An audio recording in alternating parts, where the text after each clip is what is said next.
Yung anak ko, pinalansan niya kanyang PE uniform kasi PE nila ngayon every Wednesday. Sabi ko sa kanya, mag-practice ka ng magplansa para matuto ka na. Yan.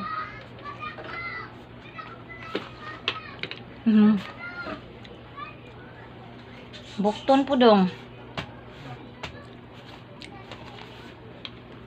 Wala kaming kabayo.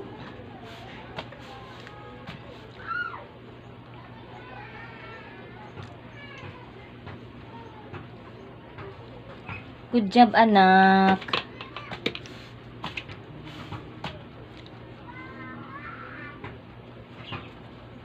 Kuyo kasi gipaturan, guys. Ay.